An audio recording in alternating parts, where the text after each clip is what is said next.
Okay, we're going to do electric circuits. As always, if you enjoy this content, give us a like and subscribe.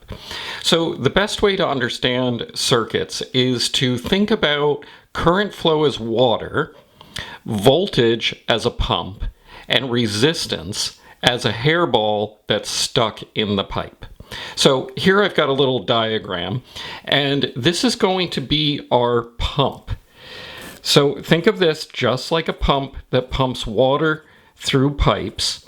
That is our voltage. That's what voltage is, or remember that we also use the word potential difference or potential drop.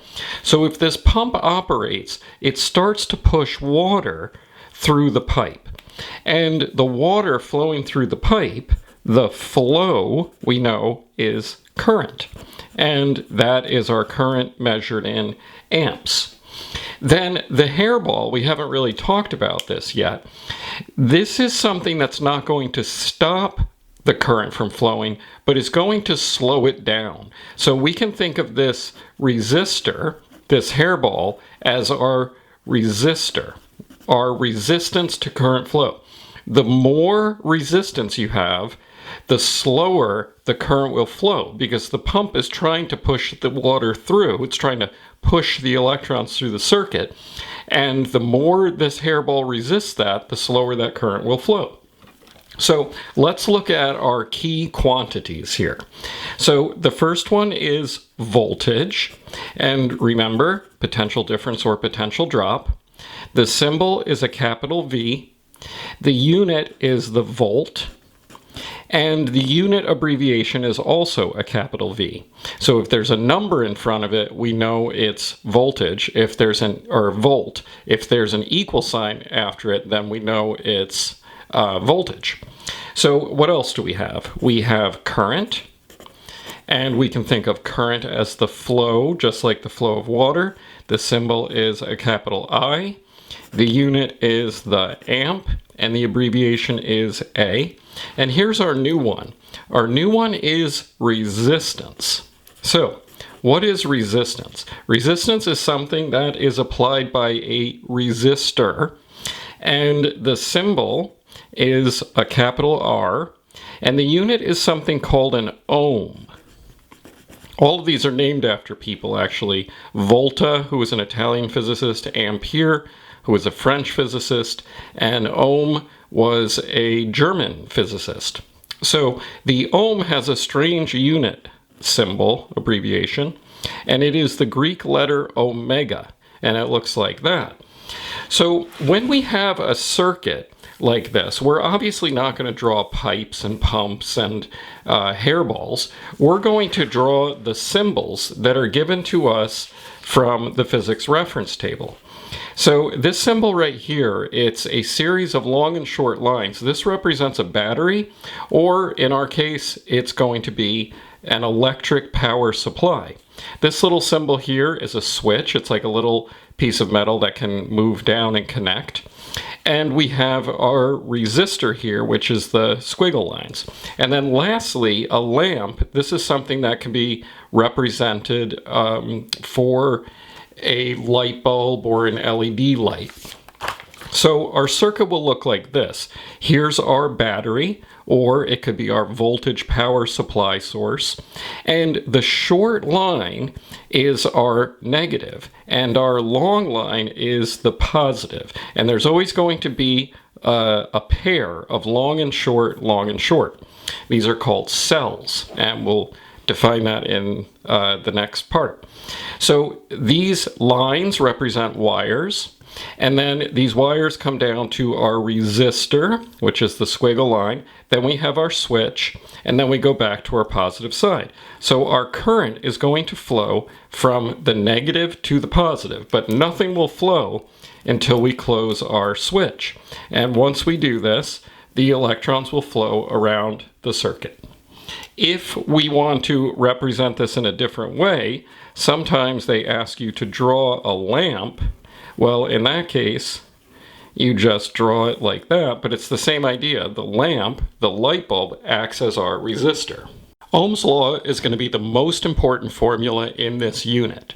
R, we just said, is our resistance, and we know that that is measured in ohms. And V is our voltage or potential difference, and that is measured in volts. And I is our current, which is measured in amps. So what is an ohm? Well, an ohm would be a volt divided by an amp. Now, there's very common questions that get asked, which are, what would the slope of this graph look like? What if we graphed voltage and current? Well, this is our y, this is our x, so change in y over change in x is equal to r. That's a linear relationship, so the slope of this line will be the resistance. If they ask you what's the unit of the slope, then the answer would be ohms. Now, this is true for most materials. Most materials obey Ohm's law. This you probably don't need to know, but I'm just going to mention it, that there are such materials that are called non-ohmic. What does that mean? They don't obey Ohm's law, so this would not be a linear relationship. But for the most part, we don't really need to worry about that. It's very rare that that would come up in a question. It's also worth knowing that when voltage goes up, if we go from a low voltage to a very high voltage, then the resistance starts to change because the material gets hot. And that heating up would mean that this would no longer be a linear relationship. So usually when they ask these questions, they'll tell you that the temperature remains the same.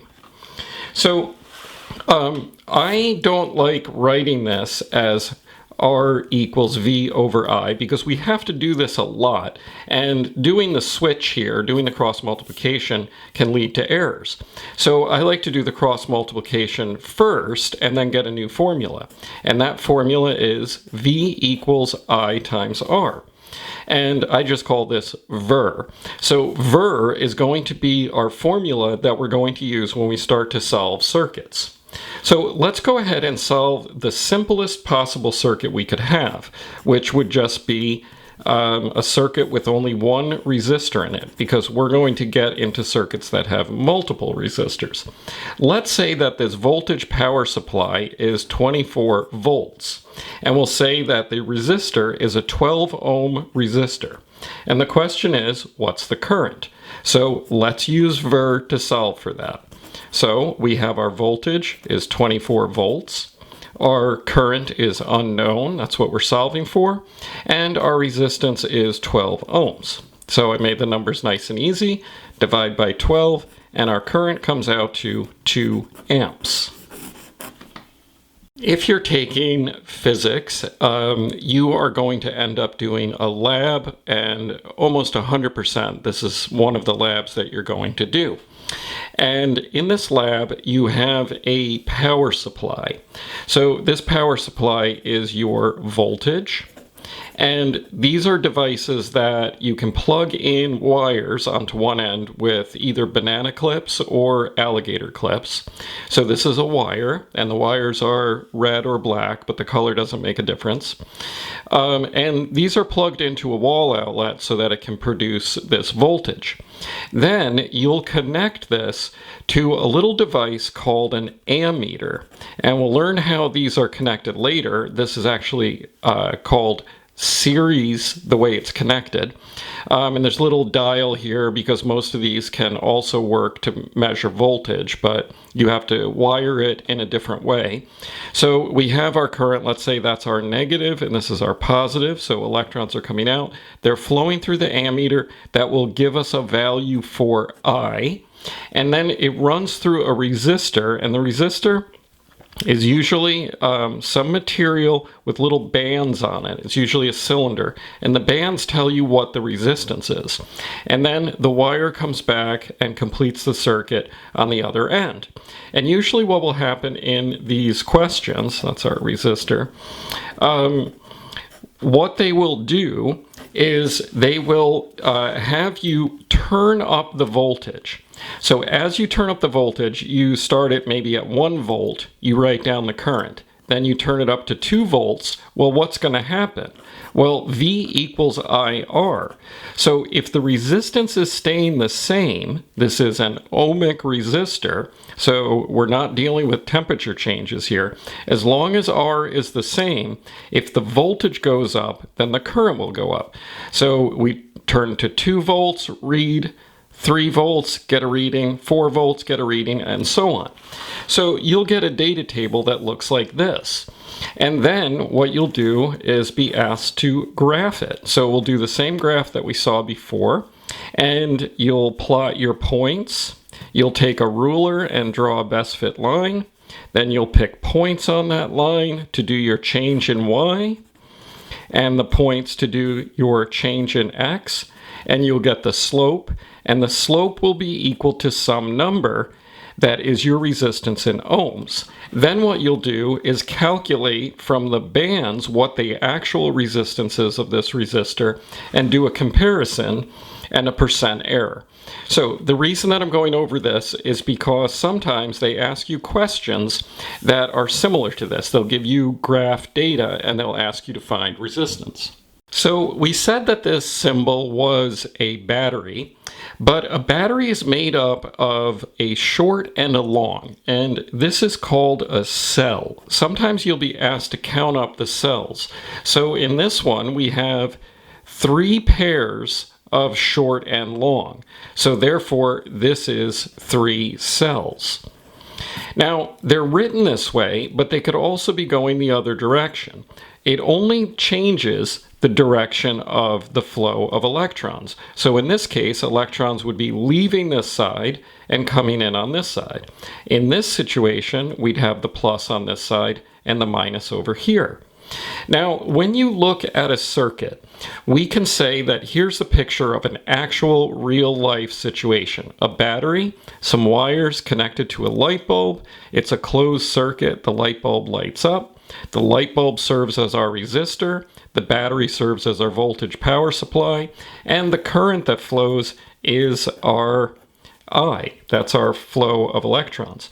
So in the real world, our electrons flow like this, go through the light bulb, and then back to the other side.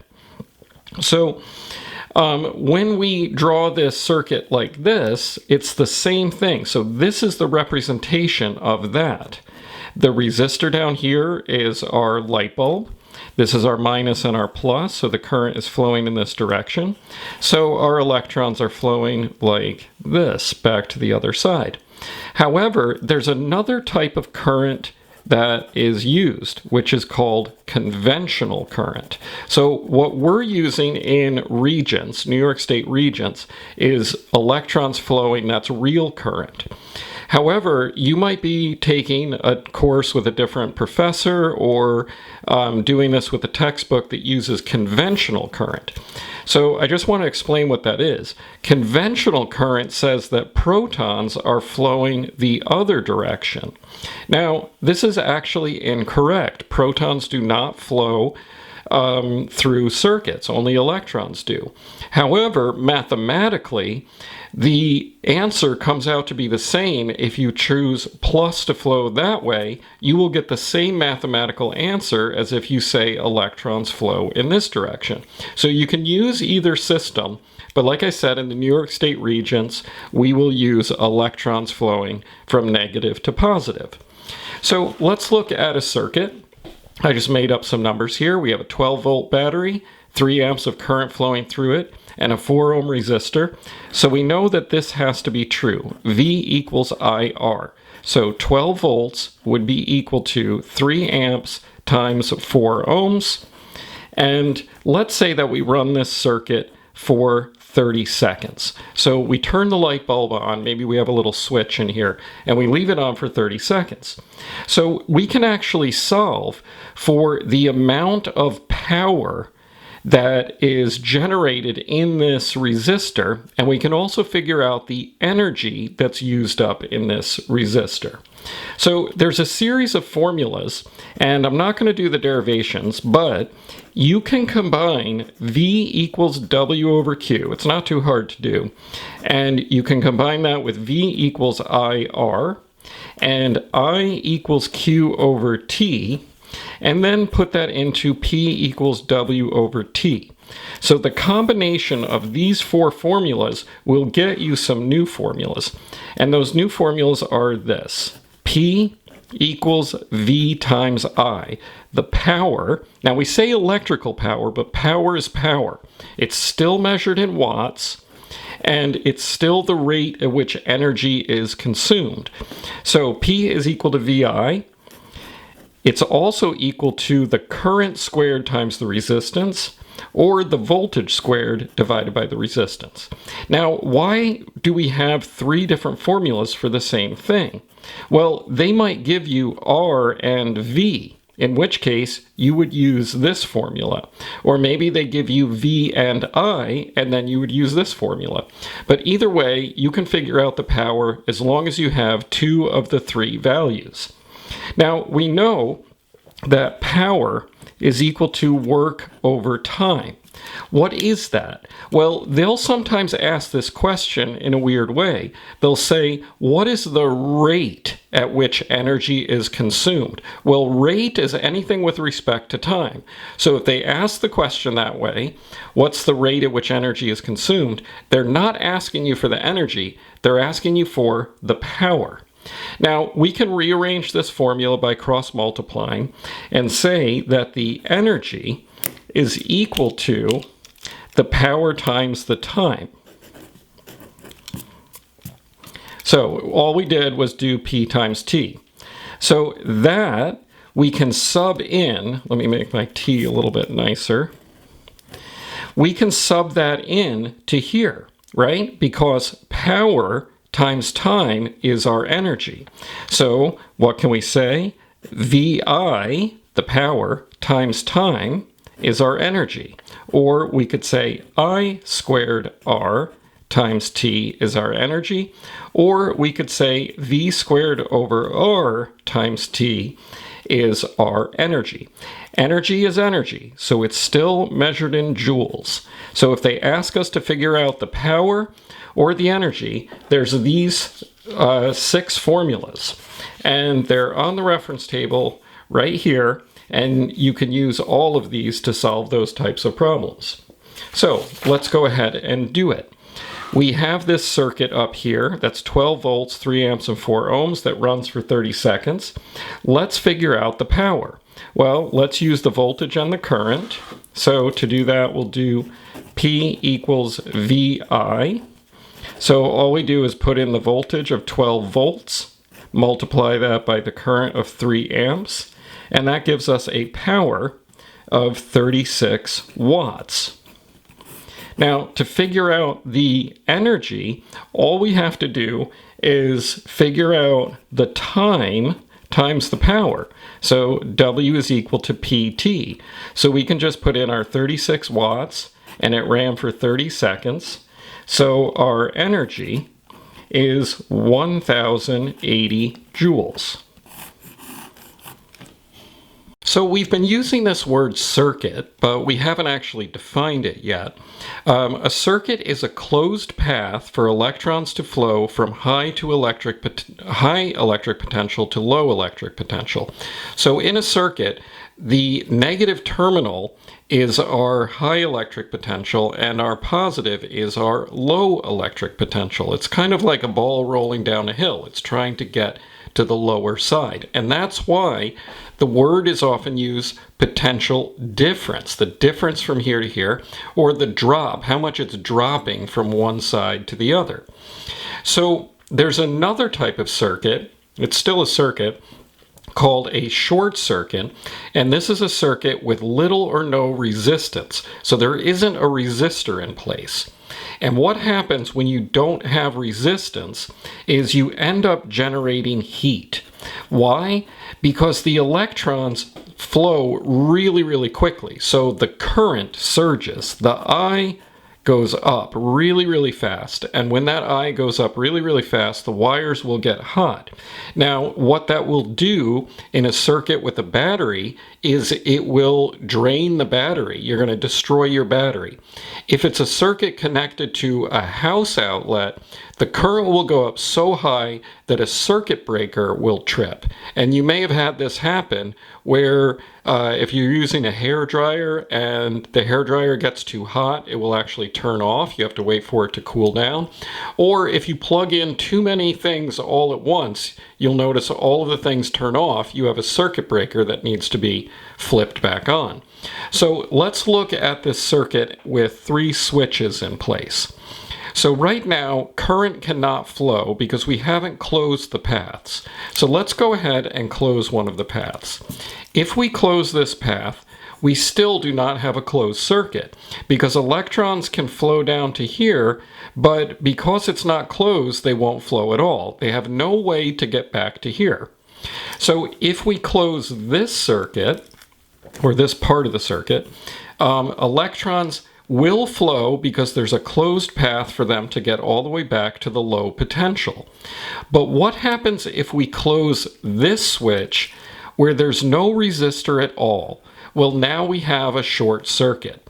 The electrons are going to take the easiest path that they can. Why go through this high resistance resistor when they can just go through a wire that has little or no resistance? So the electrons rush to the other side and this wire will overheat and become dangerous. It can start a fire. AC/DC is alternating current, alternating current and direct current. So alternating current is sort of what it sounds like, to alternate, to go back and forth. So it's when electrons flow back and forth in 2 directions. And an example of this is a wall outlet. The wall outlets in your house are alternating current. Direct current is when electrons flow in only one direction. And an example of that is when we have a battery.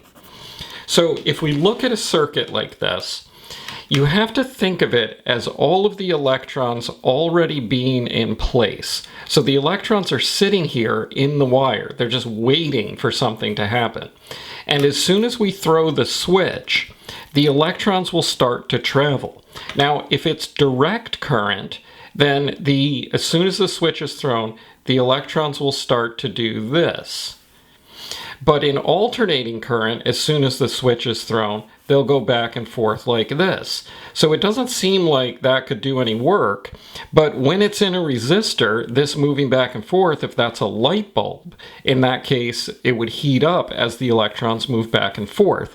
And there's a little more complicated piece to that when you start dealing with electric motors and how alternating current electric motors work.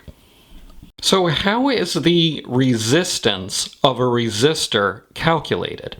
To find R by itself, we can find the resistance of an actual resistor, one of those objects that I talked about that has bands on them, but we can also find the resistance of a length of wire. So most of the questions that you'll be asked about this tend to be about a segment of wire. So the resistance of that wire depends on, it looks like 3 things, but it's actually 4 things. So the first thing is rho. Rho is a Greek letter, and it stands for resistivity. Now, resistivity is made up of 2 different things. It's made up of the material, in other words, what it's made out of, and also the temperature. And all you're going to do for resistivity is plug in what the number is for the material, because there's an additional formula that you don't need to know, which deals with temperature. So what they normally do is they'll say for a fixed temperature, they'll usually say at 20 degrees Celsius, or they'll just say that the temperature stays the same. So what are the different resistivities? Well, there's a little table on your reference table that gives you them. Notice the first thing is that it says at 20 degrees Celsius.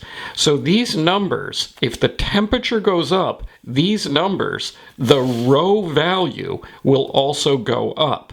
Now, if rho goes up, then resistance will go up. So don't confuse resistivity with resistance. Resistance is the overall value of ohms of the wire. Resistivity is what it's made of and its temperature. So if temperature goes up, resistivity goes up. If resistivity goes up, resistance goes up. Okay, so for these different materials, we have different numbers. The unit is the ohm times the meter. And if you look at all of these, the one with the lowest ohm meter value is silver. If this is low, it means it's a very good conductor. So if we put in a low value like silver, then the resistance would be very low, telling us it's a good conductor. But as we move through these and we go to higher and higher values, we eventually get to nichrome, which is 150 times 10 to the minus 8. That would be very large. So as the resistivity goes up, also the resistance would go up. What else affects the resistance? Well, the length of the resistor does. So as the resistor gets longer, there's more material for the electrons to flow through, so the resistance goes up. But if the area goes up, then the resistance goes down. It's like having a wider hallway to walk through. If you're in school and you have a narrow hallway, it's hard for everyone to fit through the hallway. If we make the hallway larger, more people can more easily flow through it because the resistance goes down, so the current would go up.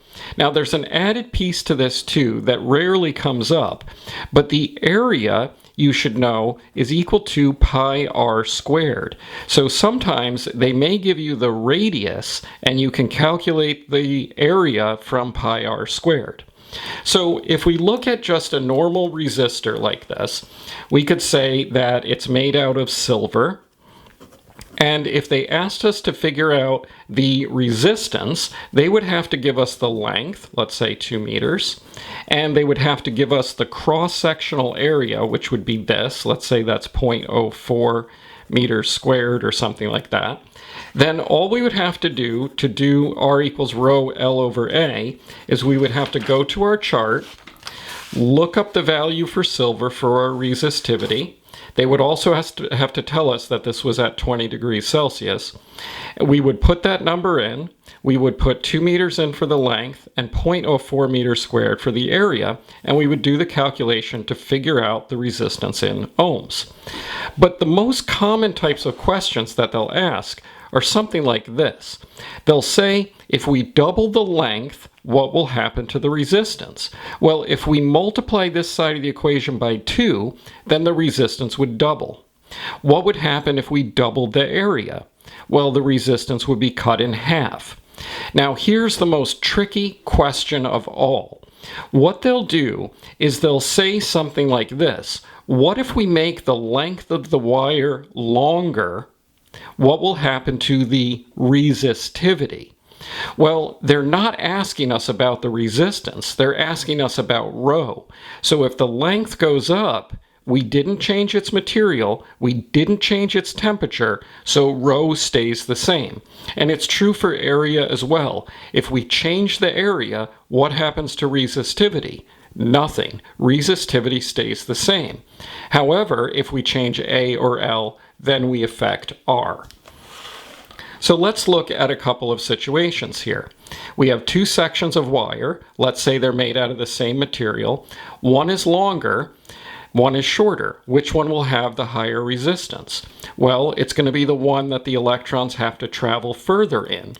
That's the longer one. And that makes sense because R equals rho L over A. If L is larger, then R is larger. What about this situation? We have a large cross-sectional area and a small cross-sectional area. R equals R rho L over A. If A is larger, so a big A, that's going to be a lower resistance. So this has a lower resistance than this. And finally, what if we have two sections of wire that are exactly the same length and the same area, but one is made out of silver and the other is nichrome? Well, we have to go to our chart and look them up. Silver has a lower rho value, nichrome has a bigger rho value, so this would have the lower resistance and act as the better conductor.